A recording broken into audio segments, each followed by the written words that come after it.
नए टॉपिक के साथ है। नया टॉपिक नहीं कहूँगा, पिछला जो हम लोगों ने वीडियो किया था वो जीव मंडल या जय मंडल कह लें, जो भी कह लें, उसमें हमने थोड़ी सी जानकारी ली थी। उसमें हमने वहाँ एंड अप किया था जहाँ पे मैंने कहा था इसके कुछ पार्ट्स होते हैं, उसमें से 2 पार्ट्स होते हैं, जैविक घटक, अजैविक घटक। इन पार्टों में से आज हम जो ले रहे हैं वो इस वीडियो में ले रहे हैं वो अजैविक घटक के बारे में। तो जितनी भी चीज़ें नॉन लिविंग होती हैं या फिर निर्जीव चीज़ें जो होती हैं पर्यावरण में हमारे आसपास जितनी भी चीज़ें होती हैं, ठीक है, वो सारी वो होती हैं नॉन लिविंग चीज़ें होती हैं आपकी अजैविक घटक, ठीक है।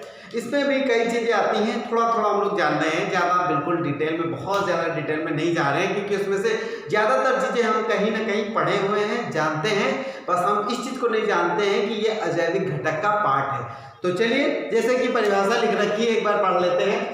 अजैविक घटक किसी पारिस्थितिक तंत्र में पाए जाने वाले सभी निर्जीव पदार्थ उसके अजैविक घटक कहलाते हैं। मतलब पारिस्थितिक तंत्र में जितने भी निर्जीव पदार्थ होते हैं पाए जाते हैं वो सारे कह जाते हैं अजैविक घटक, ठीक है।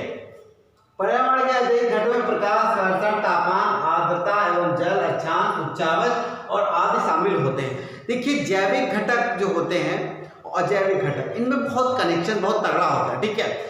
देखिए, जो अजैविक घटक की जो चीज़ें होती हैं वो जैविक घटकों को डायरेक्ट या इनडायरेक्ट जरूर प्रभावित करती हैं। उनके रहन सहन, उनके जन्म, उनकी मृत्यु, उनका पूरा लाइफ सर्किल जो डिपेंडेंट होता है इसी पर डिपेंडेंट होता है कि वो किस तरह से अजैविक घटक के प्रभावित होते हैं। तो चलिए, इसमें सबसे पहले है प्रकाश है, घर्षण है, तापमान, आर्द्रता, जल, अक्षांश और उच्चावच शामिल है। तो देखिए, प्रकाश, देखिए पूरी जो पृथ्वी चल रही है वो प्रकाश और लाइट के जैसे चल रही है। अगर प्रकाश सूर्य देना बंद कर देगा तो कोई भी चीज नहीं होगी, ठीक है। ये पिछले वीडियो में बताया था, क्योंकि ऊर्जा का जो लास्ट एकमात्र स्रोत है वो हमारा प्रकाश है, ठीक है। जब प्रकाश होता है तभी जो होते हैं पौधे प्रकाश संश्लेषण की प्रक्रिया द्वारा अपना भोजन बना लेते हैं, ठीक है, और ऑक्सीजन छोड़ते हैं, कार्बन डाइऑक्साइड लेते हैं। तो मतलब इंसान जो होता है वो ऑक्सीजन ही तो लेता है।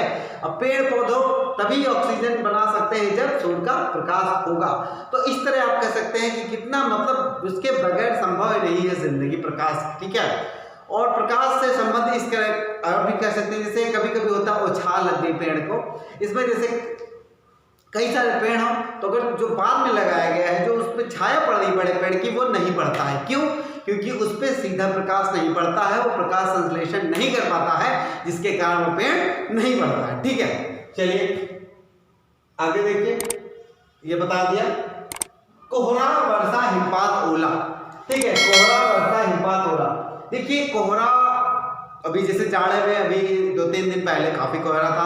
आने वाले समय में दिसंबर और जनवरी में आएगा तो सुबह शाम बिल्कुल कोहरा ही हो जाता है, ठीक है। तो कोहरा बहुत डिपेंड करता है, हम लोग की ज़िंदगी को प्रभावित करता है। तो क्या होता है, बहुत सर्दी हो जाती है, कोहरा की वजह से दिखाई देना कम बंद होता है, तो लोग क्या होते हैं रास्ते में या फिर सड़क पर इतना ज़्यादा नहीं निकलते हैं।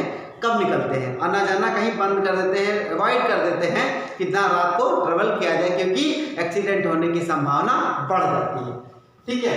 हिमपात कश्मीर में होता है, हिमाचल में होता है, उत्तराखंड में भी होता है। ओलावृष्टि जब बहुत ज्यादा पत्थर गिरने लगते हैं, ठीक है, ये चीजें हो गई। तो इन पर भी जिंदगी प्रभावित होती है। जैसे वर्षा, चेरापूंजी या मासिंडा में बहुत ज्यादा वर्षा होती है, तो वहां जो लोग रहते हैं, जो वहां के जीव रहते हैं, उन जीवों को बहुत ज्यादा प्रभावित करता है, ठीक है। तो इस तरह से वर्षण प्रभावित कर रहा है। अगर देखिए तापमान, देखिए तापमान बहुत कुछ बयान करता है वहाँ के रहने वाले लोगों के बारे में। जैसे जब साउथ अफ्रीका की बात करते हैं तो फिर वहाँ देखिए 3 रेखाएं गुजरती है। अक्षांश रेखा जो गुजरती है, मेन विषुवत रेखा, कर्क रेखा, मकर रेखा, महाद्वीप से पूरा गुजरती है। तो जो विषुवत रेखा के आसपास जो रहते हैं लोग, वहाँ तापमान ज़्यादा करता है, तो वहाँ के लोग काले होते हैं, ठीक है। वहाँ पानी भी ज़्यादा बरसता है, ठीक है।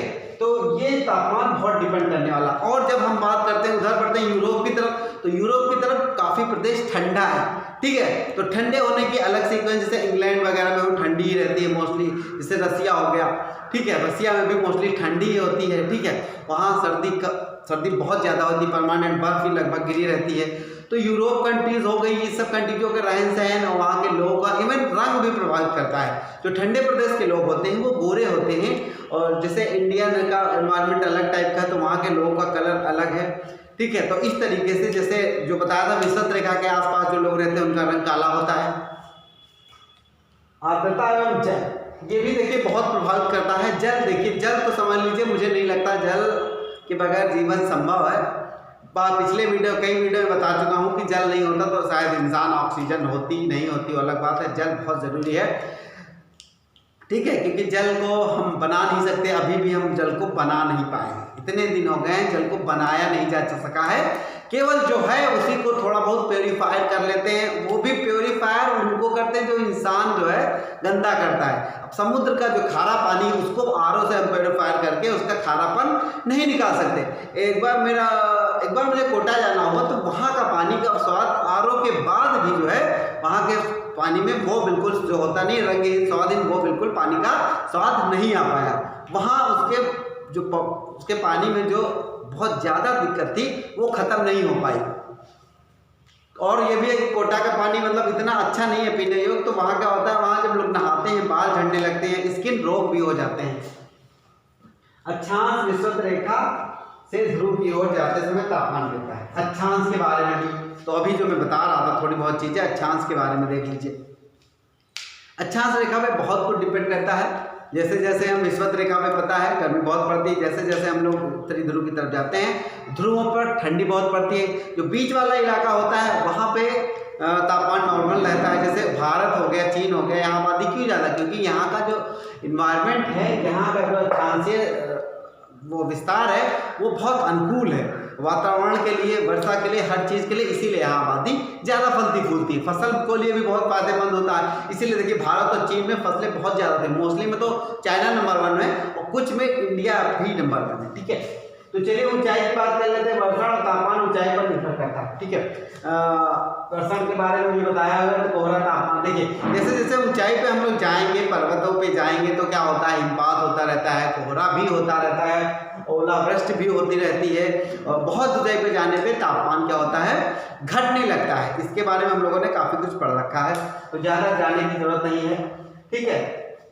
अब ऊंचाई के बाद हम जान लेते हैं पर्वत, पठार और मैदान।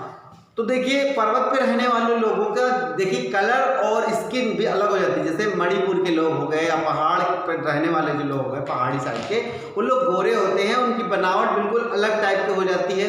जैसे नेपाल है, पहाड़ों का शहर है, पहाड़ है, तो वहाँ के नेपाली लोगों को आप देख के जान जाओगे कि वो पहाड़ी लोग हैं। कभी कभी तो जो हमारे जो साउथ इंडियंस, वो साउथ इंडियन नहीं, पूर्वोत्तर भारत के लोग आते हैं, मणिपुर, नागालैंड के लोग जब आते हैं तो उनको भी लोग कहने लगते हैं कि ये लोग चाइनीज़ हैं। कहना नहीं चाहिए, बट उनकी जो फिजिक्स होती है, बनावट होती है, जैसे आंखें छोटी हो जाती हैं, गोरे तो बहुत होते हैं वो लोग, ठीक है। तो इस तरीके से पर्वत, पठार, मैदानी लोगों का रहन सहन अलग होता है, क्योंकि खेती बाड़ी काफ़ी ज़्यादा होती है। जैसे हमारा उत्तर प्रदेश हो गया, बिहार हो गया, मध्य प्रदेश हो गया, आपका पंजाब हो गया, हरियाणा हो गया, दिल्ली हो गया, इन इलाकों में क्या होता है, पहाड़ पर्वत नहीं। पश्चिम वेस्ट बंगाल में भी पहाड़ पर्वत नहीं है, तो वहाँ का सिस्टम अलग है, बढ़िया से खेती होती है, हर चीज़ अलग होती है। तो धीरे धीरे ये जो अजैविक घटक है सब कुछ प्रभावित करता है इंसानों को, जानवरों को, जीवों को, सबको प्रभावित करता है। उसी हिसाब से वहाँ पे और चीज़ें होती हैं। जैसे कुछ जीव होते हैं जो पहाड़ों पे ही होते हैं, यहाँ नहीं हो सकते, कुछ जीव मैदानों पे ही होते हैं, इवन फसलें भी कुछ जो होती हैं वो पहाड़ों पे होते हैं बेसिकली। जैसे अभी तो क्या हो गया, साइंटिफिक मॉडिफाइड कर दिया है, ठीक है, जेनेटिक, जिसे GM फसलें कहते हैं, जेनेटिक मॉडिफाइड फसल जो होती है, उनकी वजह से भी केला भी यहाँ, वरना केला यहाँ नहीं होता था, साउथ में होता था। अभी चीज़ें बिल्कुल बदल रही हैं, साइंस ने इतनी तरक्की कर ली, कोई भी फसल किसी भी मौसम में। लेकिन जब फलों की बात करते हैं, जैसे सेब हो गया, सेब आपका हिमाचल से आता है और कश्मीर का आता है, 2 टाइप का सेब आता है, और उत्तराखंड में भी सेब है, ऐसा नहीं कि वहाँ नहीं होता है। तो देखिए, तो यहाँ सेब ज़्यादा होता है। और हमारे मैदानी प्रदेशों में क्या होता है, अनाज ज़्यादा होता है, वहाँ पे अनाज इतना नहीं होता है, क्योंकि वहाँ का एनवायरनमेंट ठंडा है। तो ठंडे में क्या होगा, ठंडी वाली जो फसलें होती वही होंगी। तो चलिए ये रहा। इसके बाद हम लोग जैविक घटक करने वाले हैं।